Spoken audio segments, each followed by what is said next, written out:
Because I'll do it. Something different. I don't mind. I'm just going to have it ready. Okay, I think it's so quiet, it absolutely must be time for the meeting to start. Good evening, everyone, and welcome to the regular meeting of the City Council of University City, Texas. It is Tuesday, December 19th, 2023, 6:30 p.m., and I'll call the meeting to order now and call for quorum check, please.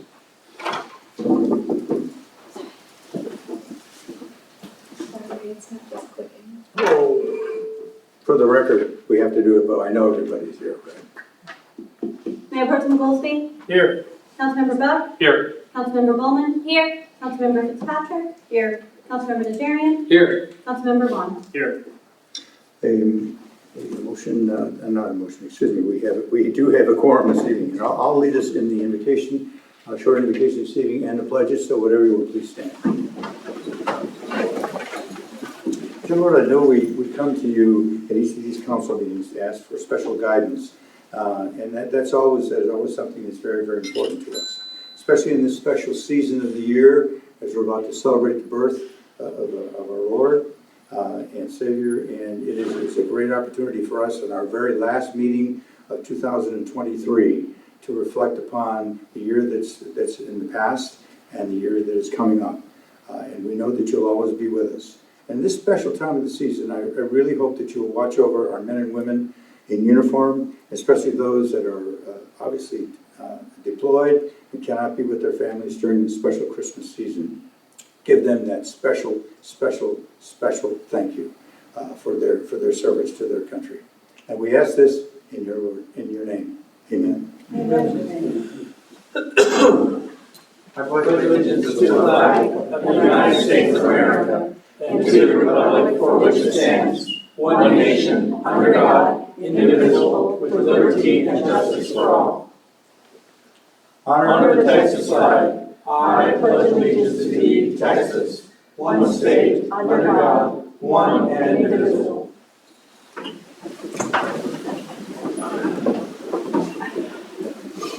Good, thank you for coming this evening. We have a couple of newcomers that are coming this evening for the first time, so I welcome you and hope that you'll enjoy our meeting.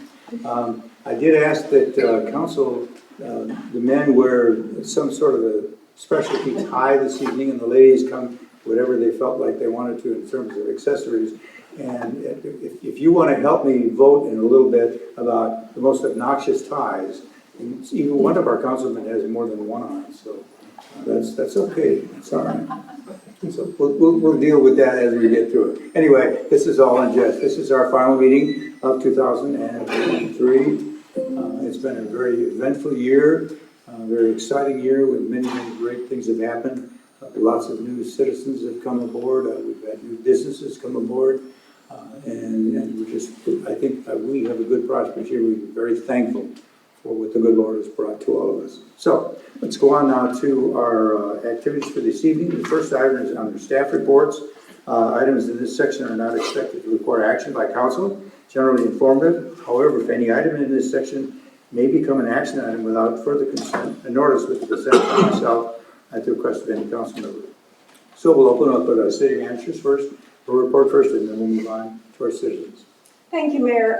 During the budget session, council had asked that we implement some funding for a building inspector position. We've been working on that idea.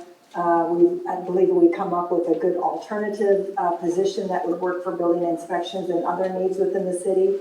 So Michael's been doing some research on that, and I'm going to have him come up and talk about the information that we found and hopefully get a consensus from council that we can move forward with a reclassification of that position. Thank you, Kim, City Council, and Mayor. So just real quickly, really following up on what Kim had mentioned, is that we're looking to have, instead of a straight building inspector, is, to use a baseball term, a utility player. We think that would be very beneficial to our department and our customers as a whole. So that person would not only perform a certain number of inspections, but they would also assist in code compliance, as well as permit technician duties. And so to go into that a little deeper, the inspections that this person would perform would be shed inspections, fence inspections, flat work, brick, windows, and setbacks and demo inspections. And so what we believe, based on this past year, the number of inspections that have been performed, which was 5,805, and based on the anticipated increased workload based on new development coming into town, that it will increase by about 973 additional inspections, that they could perform about 424 inspections for us. So that'll help alleviate some of the amount of work that BB has to do, that Jacqueline, that our building official, has to do, because obviously with the increased amount of development, there's the increased amount of work, meaning answering questions, resolving issues at those sites. And so this person will allow BB and the building official to excel at the job that they're best at. They can take the different types of inspections and handle those for us. From a code compliance standpoint, this year we have opened and primarily closed about 759 code compliance cases. And what this person would allow us to do is focus more on alleys, brush piles, and other areas of town besides the south and southeast, which is where the majority of our efforts are going right now. And in addition to that, the permit technician component. And so, again, they would be a utility player. They would be able to also fill in for Linda at the front desk, help folks come through the door, help people process their permits through our online portal system and our kiosks in the building department, and answer those questions, get back to people in a more timely manner. So they would be able to fill all those positions. And we do have a qualified individual that we believe would be well suited for this position if you were to allow us to make this adjustment. Okay, it's mostly for informative only, but if we would like to make some action on this, I would be more than welcome, any of you, to if we want to make a consensus that this is where we want them to proceed, we certainly can do that right now. Can I do the last Yes, question? Najarian? Yes. Thank you. Just since we're using sports terms, would this person be able to, like, if we had to punt, Jacqueline got held up on something, this person would be able to go out and take something in a timely manner that was scheduled, so we don't have to reschedule it, obviously, if it's in your purview. In a limited basis of capacity. So they could perform those inspections that I mentioned. They won't be certified as a building official. What we would do is, we do have a certified building official through BB inspections, so we would have them field those questions and take care of those issues. And that's what we currently do now. Okay, thank you. Yeah, I'd like to have this as an action item so we can let the staff proceed. So let's have, in fact, we could get a motion and a second. Move to approve. Okay. No motion by Councilmember Najarian. Second. Second by Member Pro Tem Goolsby. Any further discussion? The motion is to proceed. Mr. Vaughan has Oh, a yes, question, Mr. Vaughan, sir. please. I mean, just the numbers, guys. I mean, I don't remember where we landed. Did we include enough in the budget for this, or is this going to be some kind of budget amendment, or? No, so what council did back in July during that budget discussion is there was a consensus to add or allocate an additional $50,000 for building inspector. That's in addition to what you allotted for BB inspections. So really what this comes out to is a wash because of the number of inspections that they would perform, 424, that would equate to about $21,000 that BB would charge. And the reduction from BB having to do those, as well as their salary, kind of is a wash. For this pay grade, it would come to about $51,000. And then if you add benefits, $74,000. So subtract the $21,000 from that, it's about the $50,000 that you guys allocated. And just remember one more time. So, how many staff do we have processing permits? Right now, we have 1.5, 2, depends on the day. Okay. This I think this will really expedite the process and make our citizens really, really happy. And our businesses that are coming in too, definitely. All right, Mr. Buck? Thank you, Mr. Mayor. Whenever I have a question or a point of order, I'm just going to ring my bell. Thank you, Michael, for coming out. I think when we were doing the budget discussions, one of the things that I was looking to do was to eliminate the amount of money spent on third-party inspections. Looking at the amount of money we were spending on third-party inspections, we could have saved most or a lot of that money by hiring that new position. So I wanted to make sure that we are still, or that we're at least coming close to doing that.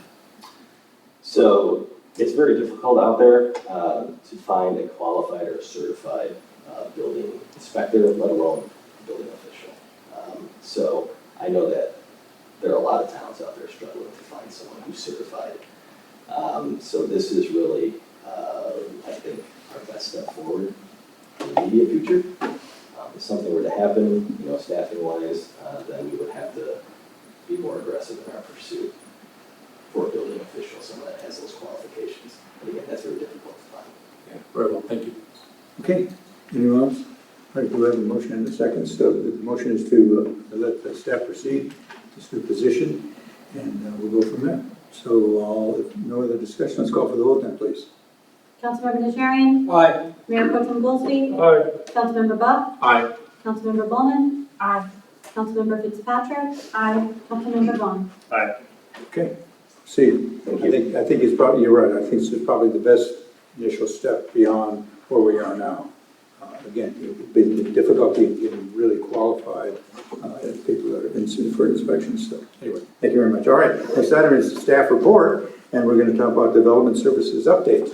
So, Mr. Thank you. Kind of this time of year, when you're watching TV or the news, they always like to say, oh, here's what happened, significant this year between, planning and zoning, board of adjustments, city council, economic development. There's been so much work done. And sometimes as we go through the year, we forget that. So I've asked Michael to go ahead and give a development services update on some of the projects that have been approved or worked on through the year, so that we can just remember collectively as a group of workers and decision makers, all the good things that we've done for our communities. Thank you. Thank you. Michael? Thank you, Mayor. So,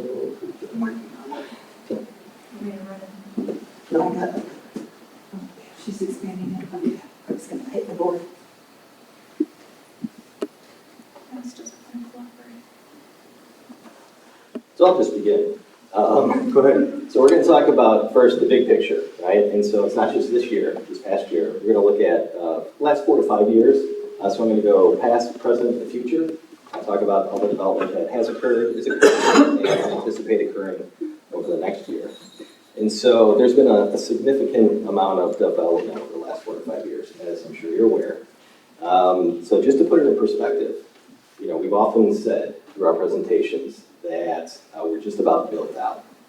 And so to put some numbers to that, we're about 92%, so 92%, 92.5% of the city is developed.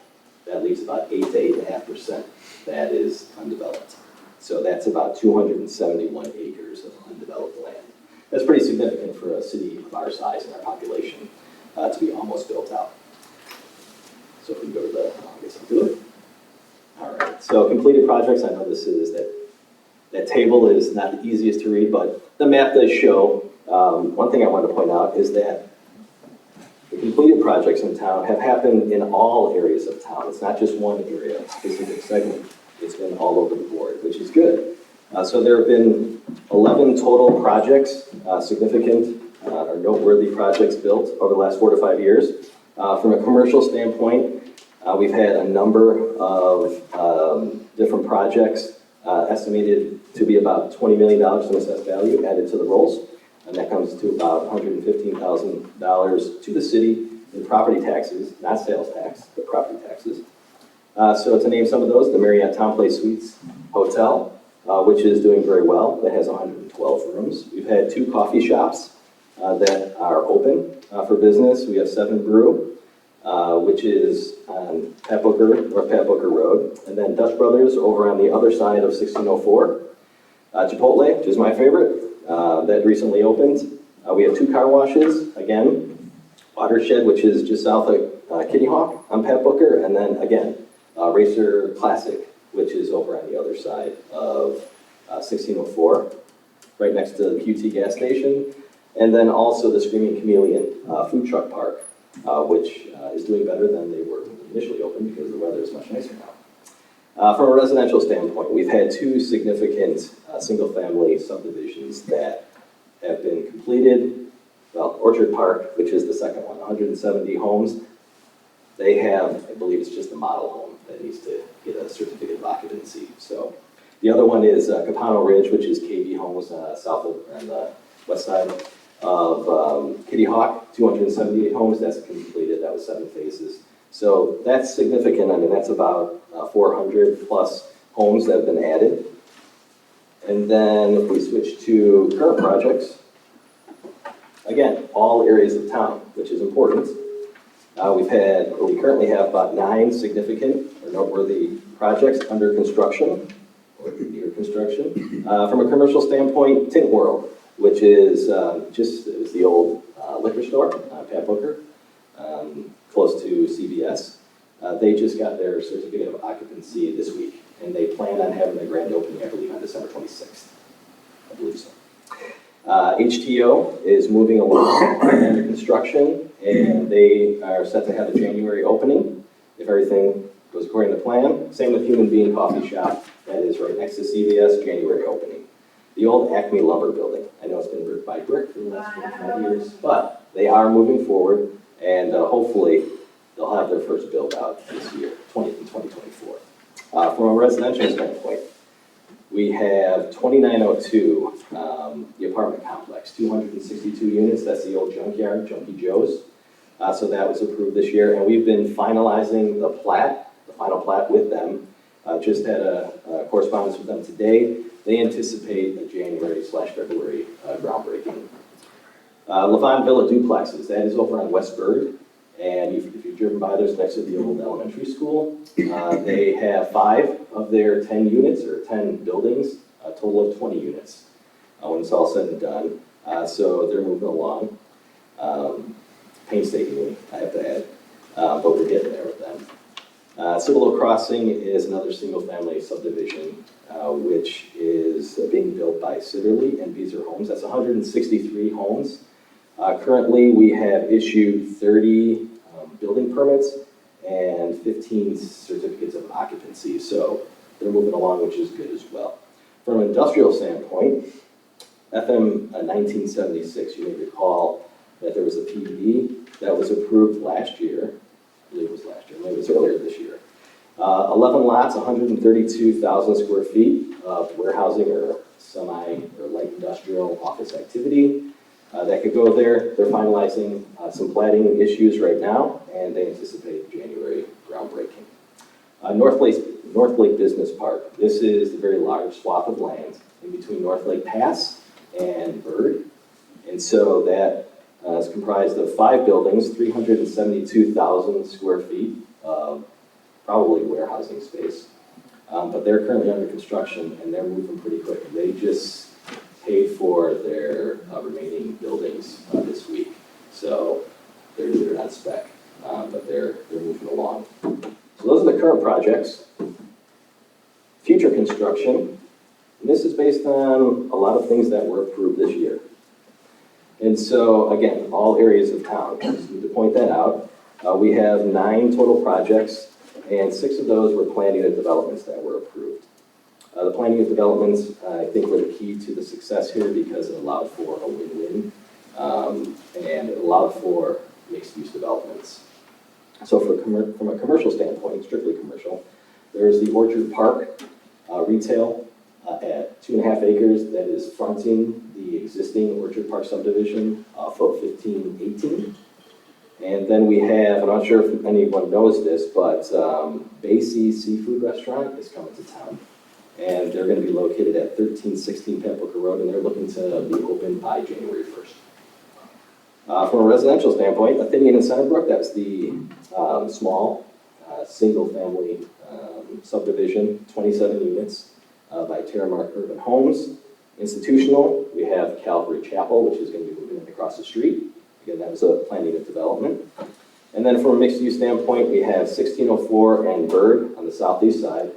That PUD is comprised of apartments, retail, self-storage, and warehousing. We just finished our final plat review today, so they're really looking to move forward. They're about to submit their building permit plans for the warehousing as well as the self-storage components. Then we have 2280 Pat Booker, which is right behind Pepper Mill. That's comprised of apartments and a self-storage facility. And then a larger development, the 43 acres, that is city and EDC owned. The Reunion project will be comprised of apartments, a hotel, senior housing, and a mix of retail. So a lot of PUDs, a lot of entitlements were granted in 2023, thanks to the city council. And we look forward to the majority of those breaking ground this year. That's all. Michael, thank you. Thank you. There's been a lot of progress this past year, so it's a good opportunity for us to get reacquainted with everything that's been going on, not just in the past year, but in previous years as well. So thanks for that presentation. Really appreciate it. I'll comment about A question for you, Michael. Several months to possibly a year ago, we had a potential developer come talk to us about the property between Gibbs Sprawl Road and the railroad tracks, across from the subdivision that's over there on the other side of 1604. From 1976, that's the one you. Is that 1976? Across from the Hopkins gas station? Correct. Yeah. That intersection where it transitions from Converse to Universal City at Old Cimarron Trail and then all the way up to 1604, that property to the south of that. Has anything moved forward with that? Did they abandon that? No, they're moving forward. In fact, I'm going to record an amendment essentially to the final plat to clarify something. And we've already, I think we pretty much all approved, Randy, their plans, their construction plans. So for both the infrastructure and to go vertical on 4 of the buildings. So they're definitely ready to move forward, and we think they're going to break ground, do some earthwork in January. Very nice. Yeah. Okay, good. Mr. Vaughan? Thank you. You had 20 on here for Quick Trip, and I'm behind Quick Trip, but I don't see anything listed. I don't think you mentioned it. Is there something going on, or is it just open space that we have? That's open space that we continually get inquiries on, and we had a group that was moving forward for development, but their client decided to go to another location in town, so that one was abandoned. But again, I get calls quite often on that property, so I believe that's something that's going to happen there, at least from an entitlement standpoint this year, or 2024. Anyway. Okay. Good. All right. Very good. Thanks, Michael. Thanks for the effort. I appreciate it. Okay, let's move on to our next item on the agenda, which is citizens to be heard. The public is invited to address the council, obviously, and speak on any matter that's not specifically listed for public hearing elsewhere in the agenda. Note that no city council discussion, response, deliberation, or action will be taken on this at this time. And I hope we do have 3 people that signed up this evening, so I'll call you up in order that you signed up. And one of our newest guests this evening, and I met her earlier, and the very special, she got a surprise visit from her son, who's in the Navy, that just came home today. And said, "Mom, I'm here." Pretty cool. Alexandra Stanford, ma'am. Please give us your name and the address for the record. Come on up here.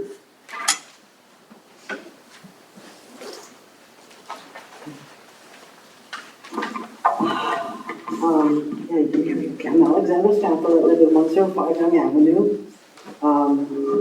Congratulations on the progress of the city. I've grown up here. We came in 1968. I came from Munich, Germany. University City was undeveloped. It was very wild, very beautiful, but really different back then. What brings me here is something that you're probably not going to expect, but I just need to bring it up and just bring it to y'all's attention. There's a green belt behind us. When you live around a green belt, you experience the city like nobody does. We have animals, from foxes to deer, believe it or not, and skunks and other animals that come. But through the years, my mom and I have started something of a bird sanctuary. You will not believe the variety of birds that we feed, especially during this time of year. Green warblers, finches that literally land on you, it's amazing. And I do feed bees, so we have a lot of animal interaction very close to the earth. But what's happened is at this time of year, we normally fill the feeders up 3 times a day. Lately, we've only filled them up once a day. And the activity of the coyotes in the greenbelt, we don't hear them anymore. And we have 2 different owls that we don't see anymore. So I brought it up to Kay, she knows me. It's just heartbreaking because the silence is terrible. It's depressing. So what I did was, I was supposed to come last month, but the research I did was, I had to bring it down to let y'all know what I suspect is going on. There was 2 days where there was not one bird in the sky from 78 to 35. And I did the round at 15, 18, all the way to 1604, not one bird. That's very alarming. So I got a hold of some experts, one of them actually from Ireland, and we did a talk, and I suspect that they directed me to look into Wi-Fi. I know you're gonna find all about this 5G weirdo, but it's really not. I never intended to get into this. What I found out is that Commerce has 44 cell towers, Cibolo 51, Schertz 83, University City 104. Within a 5-mile radius, there are 282 cell towers within our range, 24 registered, 32 unregistered. Altogether, within a 3-mile radius, we have 145 towers with 206 antennas. My research took me to the school areas where they have instruments that enhance the input of the 5G. And I've also found there's several towers, one in the Forum area, one on Kitty Hawk that looks like a tree. They're not trees. They actually have spy capabilities to break into the cell towers. And so the things I found out were unsettling. My biggest thing is looking into it further and narrowing it down. 5G towers, being that it's like the canary in the cave thing. When the animals are affected, we also are exposed to it. I got some of the wavelengths, but I don't think you want to get into that. But when I found out that 5G towers will affect the wildlife, is that it? I'm going to let you continue. I need to try to wrap it up, and then. Oh, just but wrap let me up, tell you yeah. this, man. We can discuss this offline as well. Okay, just to let you know, it's a concern because I found the symptoms of the Wi-Fi exposure, and it's concerning me. It's affecting the young and the kids and all of us. So I didn't mean to run up with that. No, you did good. Thank you very much. You did very well. Thank you. Thanks for having coming me. to council. And thank you for having me, council members. I love your ties. And really, this is really, y'all are wonderful. I don't know what to say. Thank you, man. Appreciate it very much. Thank you. Okay, very good. Thank you. Next individual, Ms. Kim Eichelhart. It's too cold in here, sir. You talk right there, Kim. It's fine. It is cold in here already. All right, we'll talk about energy conservation next time. Mr. Mayor, council members, my fellow residents, my name is Kim Eichelhart. I live at 736 Garden Meadow Drive. As we celebrate this season of giving, it is only appropriate to stop and reflect for a moment on those less fortunate. Based on EDC website data, the mean household income in Universal City is $63,000, and the average is $83,000. Yet, 14% of all households are fighting for survival on less than $25,000 annually. And that is household income, not individual income. That is over 1,000 households. I have previously suggested that perhaps it is time to make Snowfest free for UC residents, something that could easily be done by distributing advance tickets through the water department. The same could be done for Splash Fest. But tonight, I propose another idea. I am respectfully requesting that consideration be given to the implementation of a program to rebate water customer deposits. Almost every other city does this. Some don't require a deposit at all. Some waive it with a letter of good credit from a prior utility company. And before jumping to conclusions about how much money would potentially be lost, understand that it is only those customers with good payment history who would be eligible for refunds. And if the payment history ever slipped, the deposit could be reinstated. And how does it work in other cities? What length of a good payment history? Okay, how does it work in the other cities? What length of good payment history do they require before refunding water deposits? Bernie, 12 months. Cibolo, 2 years. Converse, 5 years. Live Oak, 3 years. Leon Valley, 18 months. New Braunfels, 12 months. Saws, 12 months. Shirts, 2 years. Seguin, 3 years.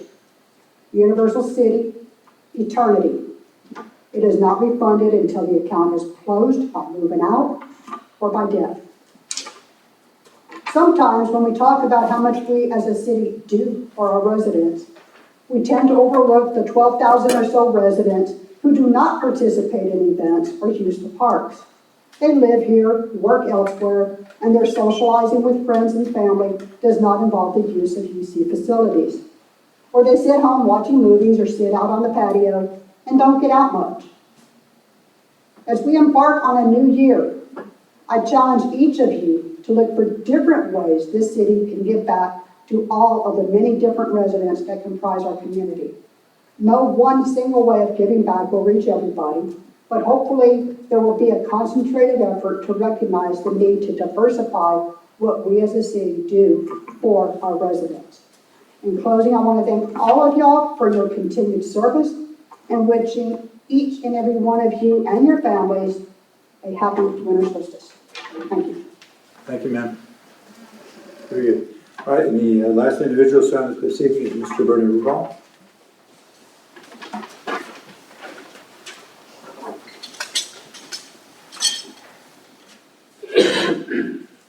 Mr. Mayor, Councilmembers, city staff, first of all, I wish all of you a very Merry Christmas and Happy New Year. I came in my dark suit to remind you of the fact that when we started the road project, it wasn't during the budget workshop. It was whenever a financial officer for the city came in and said, hey, I can get you $30 million. At that time, there was no program. The roads essentially were not identified, nor were they identified through the election. And basically, it took a considerable amount of effort when you review the literature produced by the city to understand that essentially not all the 93 roads that were listed in the gateway were going to be addressed. I therefore present council, the mayor, and the city manager with magnifying glasses as a gift to look into that small print that you put in the gateway that essentially excludes the majority of the streets that were listed. So that being said, there are other issues that came about, and that is we tend to always put the cart before the horse. I've said that many, many times. Well, tonight, in the spirit of Christmas, in the spirit of reflection of where we're going, let's have council, okay, define our tax rate for the next fiscal year, and then allow our city manager to work up a budget with options that come to that tax rate. Mike did a great job saying that we expect quite a bit more revenue from development. So this should even go down. Do you understand what I'm saying? The process, the workshop, the budget workshop process is flawed. Every year, the city manager comes up with an extra $250,000 to $350,000 requirement. Okay, that's sandwiched in, and every year, essentially, council is split on what to do. So let's start at the beginning. Let's start it with a tax rate that's lower than 5%, which is still 3 to 4 times higher than many of our surrounding communities. I thank you for your consideration. Thank you, Mr. Vaughan. Very good. Anyone else would like to address council that didn't have a chance to sign up on the sheet? Okay, good. Let's proceed on then to, we have our next item, which is called announcements. respect items not listed on the agenda, for specific items, so I'll turn it over to our city manager for her announcements. Thank you, Mayor. I just have one. I wanted to, first of all, on behalf of the fire department, thank everyone who attended the recent pancake breakfast and made it such an success, and the plethora of volunteers that showed up to help them. You know, the pancake breakfast had been kind of waning in the past, and there were some volunteers that stepped up and really helped them advertise it better, do things with electronic payments, which they hadn't done before. And so this actually ended up being the most successful pancake breakfast that they have ever had. So they had 409 adults attend. They had 175 kids under the age of 5. And in their total receipts, they had $6,470. And so just as a reminder that these funds go into the burnout fund. So if there is a family that is affected by a fire in their home and they are displaced for whatever reason, the fire department uses those funds to get them a hotel and clothing and other things that they need. In addition, if there's a firefighter who is hurt in the line of duty, it is to provide some funding for them while they're out sick so that their family can continue to carry on with their business. So just a heartfelt thank from everybody in the fire department for everybody who participated and everybody who volunteered. Thank you, sir. Okay, I'll just have a couple of quick announcements. Obviously, this is our last meeting of 2023. It's been a very interesting year. I think it's been lots and lots of progress. You heard Mr. Casada talk about what's going on in our community. I don't think a lot of us really realize that there's scope of it. And I think you made one major big point, Michael, and that is that it affects all areas of the community, not just one specific location. So my only other comment is that the tree lighting was, I think it was the 9th year, and it was very, very, very successful. You never see an unhappy face at that event. And it was really well done and well orchestrated. We had great sponsors. Thank you for all the sponsors. I named them all that I had a chance to name, and it was just a great event. And I'll just leave it at that. Wish council and staff and you and the citizens the best happy holiday season, Merry Christmas, and a happy 2024. We'll start our first meeting in 2024 in about 2 weeks. Yeah, Oh my gosh. All right, so those are my remarks. Let me start with Mr. Buck. Oh, excuse me, January 7th. Any announcements, Mr. Buck? Thank you, Mr. Mayor. Cam, I echo your sentiments about the pancake breakfast. It was the largest I've ever been to, but that's not saying much because it's been going on for longer than I've been here. But at one point, the line was out of the fire station and all the way up to the flagpole, and smashing success. Congratulations and thanks to all the volunteers that came out. Tree lighting ceremony that we did 2 weeks ago was also a very well-attended event. And thank you to all the companies that sponsored it and came out and handed out refreshments, and to Santa and Mrs. Claus for paying us a visit. Jingle and Mingle was last Thursday at the golf course, and that also turned out to be a big success. Zach Carney was out there providing musical entertainment and did a very good job of putting that all together. So thank you to the staff at the Olympia Hills Golf Course and Event Center for putting that together, as well as to our city staff who organized it, announced it, and advertised it. Miss Regina. Miss Regina. In closing, I wish to wish my fellow council members and the mayor a very Merry Christmas. That also extends to all members of your staff, to the many volunteers in our city that give countless hours to everybody every year that make this city what it is, such a wonderful place for volunteer events and volunteer activities. I can't say enough about our volunteers. And to each and every single resident in this great city, a very Merry Christmas, safe, happy, filled with joy and good health, as well as a good slide into 2024, to use the German phrase. Thank you, Mr. Mayor. Very good. Pro Tem? Thank you, sir. Just great job with the tree lighting. It was fantastic. I loved it. I appreciate everybody who volunteered, and then all of our sponsors on that one. And then hope everybody has a Merry Christmas and a Happy New Year. Thank you, sir. I also hope everyone has an amazing Christmas and a super happy New Year. I wish I didn't have to do city business, but I'm so sorry, guys. I got 2 things tonight. So I wanted to see if it was possible to get on the agenda a discussion about updating the city's website when anyone files to run for city council or mayor, just for added transparency, since filing happens since finally opens in January, I was hoping maybe we could have a discussion about when someone files, putting that up on the city website. And then I also wanted to see if, since Kim I brought up the water deposits and a possible rebate, is that something that we could also have a discussion about, just to see why we hold it for eternity, and just something we could all talk about town council and see if there's a reason and if we want to change it. That's it. Okay. All right, so I got a couple thumbs up, I got another thumb up for both our items for consideration for future agenda. Okay. Okay? All right. Very good. Paul? Thank you, Mr. Mayor. I too wish everybody a Merry Christmas and a Happy New Year. It's going to be a good one for me since I've just been married and I get to go through the new year with finally getting things settled, trying to put two households together, and that's been fun. Just wanted to bring up sorry I missed the mix and mingle on Thursday. I had business I had to attend to.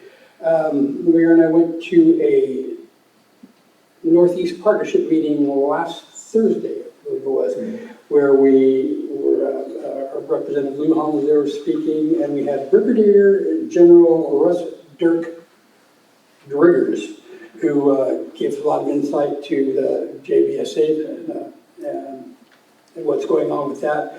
But also, you also all know by now, I'm sure, because it's no secret, but that was the actual unveiling of the Great Texas Air Show that is back, that is back to Randolph due to popular demand and because we're such a wonderful place to hold an air show.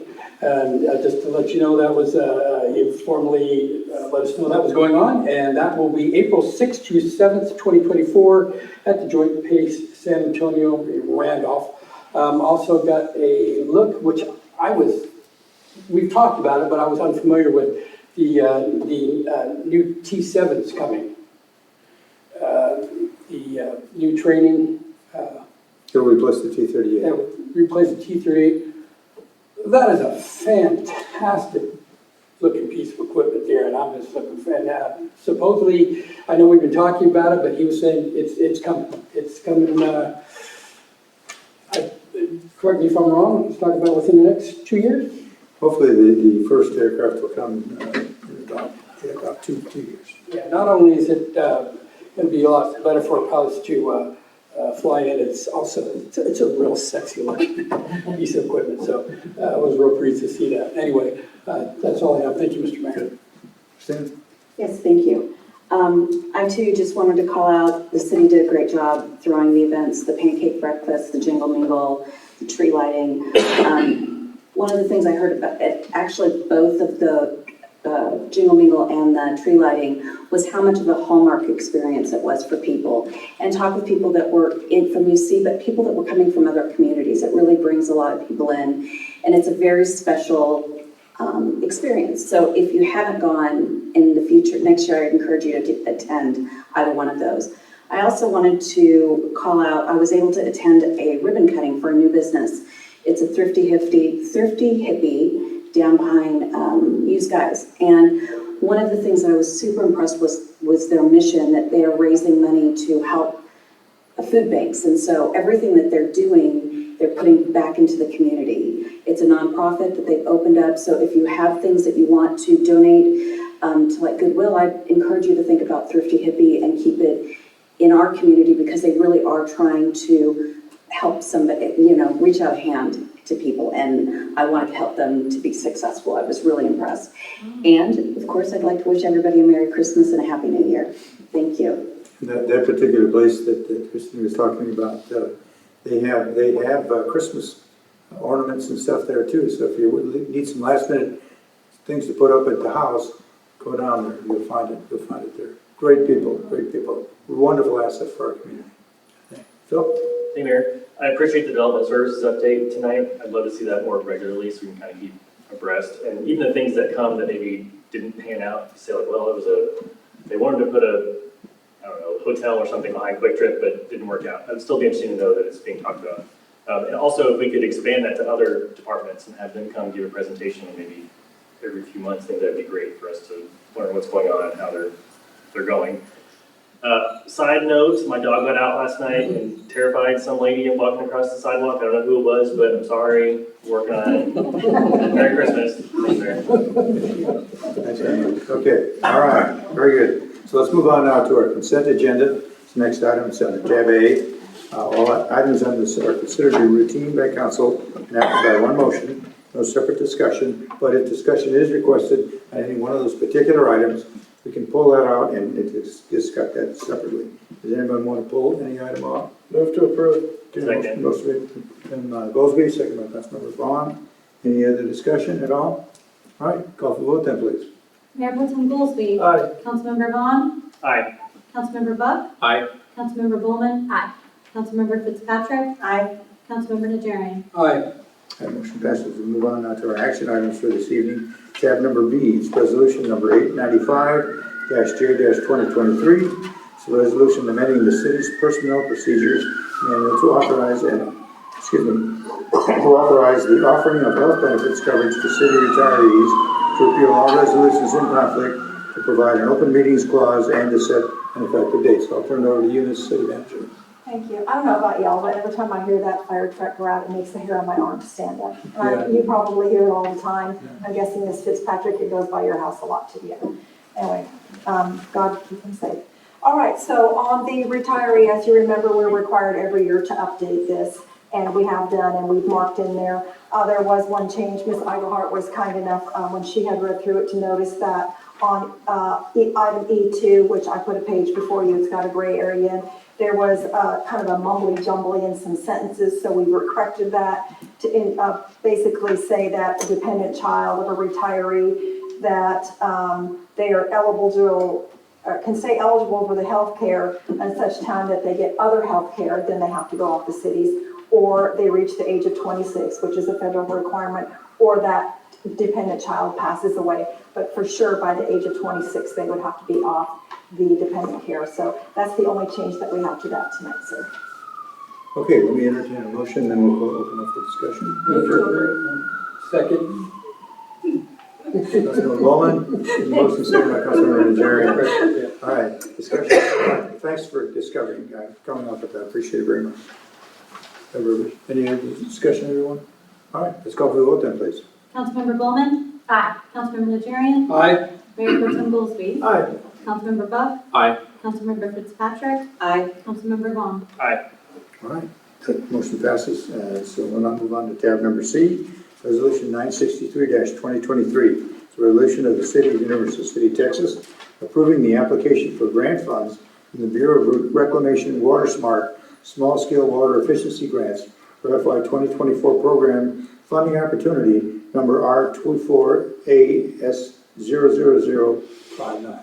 Did I read that right? Okay. Yeah, that's great, Mayor. Thank you. So we actually applied for this grant last year, and we were awarded $100,000. They were so happy that we applied. They came down and after the program, they did an entire press program, and are using Randy's program as kind of a model for some other smaller cities that they hope would apply to it. So before everybody else starts applying, we're applying again. So we just need your approval to submit another application. Move for approval. Second. From Goolsby makes the motion, second by Councilmember Fitzpatrick.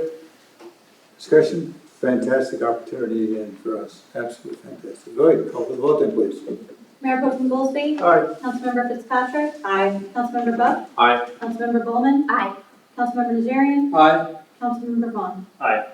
All right, that motion passes as well. We'll move on to tab D, authorization and execution of HDR Engineering Task Order number 74 for the engineering and design of the 2023 street bond improvements, phase 1. So at the last meeting, Randy gave you an update on where we were on the 2022 street projects. They are under design, hopefully ready to go out for bid, and we'll start construction, which means we're ready to start on the next segment. So from the $30 million in street bonds that we currently have approved by the voters, this is phase 1. It includes engineering for 10 streets. And I think the cover sheet lists the streets on there. Yes, thank you. So any questions? Okay, we do, is this an action? This is an action item, right? Yes, it's to authorize the Authorizing execution HDR. of the engineering contract, sir. Okay, All right, let's be glad to entertain a motion. Are we open discussion? Move to approve for the ordinance for the engineering studies to be done, Mr. Mayor. Motion by Councilmember Box, second by Councilmember Najarian. Discussion further, anyone? This gets it moving. Yes, Mr. Vaughan. A little bit of a side note, but I'd like staff to maybe talk to HDR about maybe doing a more comprehensive street study at some point and see, this is, as Mr. Ridall said, this is a small piece of what we need, that hopefully we can kind of start working on a plan long-term, like how much do we really need if we're gonna try to touch everything over the next 40 years? How do we get there? So it's not an action item, just a comment. Okay, But thank appreciate you. it. Thanks. All right, anyone else? Okay, call for the vote then, please. Councilmember Buck, Aye. Councilmember Najarian, Aye. Mayor Pro Tem Goolsby, Aye. Councilmember Bulman, Aye. Councilmember Fitzpatrick. Aye. Councilmember Vaughn. Aye. Okay, then motion passes. Move on to our next item, which is a OTAB. We're going to go into an executive session right now pursuant to Texas Government Code 551.072 regarding the purchase and value of real property if deliberation in open session would have a detrimental effect on the position of the corporation in negotiations with a third party and for attorney consultation pursuant to section 551.071, paragraph 2, regarding the 43 acres of vacant undeveloped property owned by the City of Universal City, 33.3 acres, and the Economic Development Corporation, 9.994 acres, located at Loop 1604 and Bird Boulevard. So we'll now go into session. It is 7:22. We'll go into session now. We'll go back as quickly as we can. Thank you, everyone. And if you have to leave, Merry Christmas. We'll see you next year. We'll be back as quick as we can.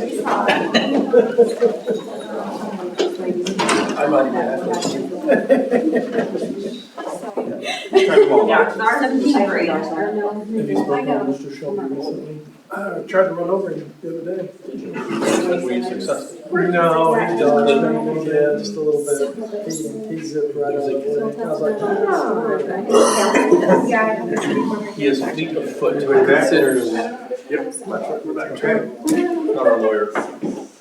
Go ahead and reconvene the session now. It is exactly 8 o'clock in the evening, and there'll be no action taken as a result of the executive session that we just participated in. So that concludes our action items for this evening. And if there's any other last second discussion by anybody, real quickly.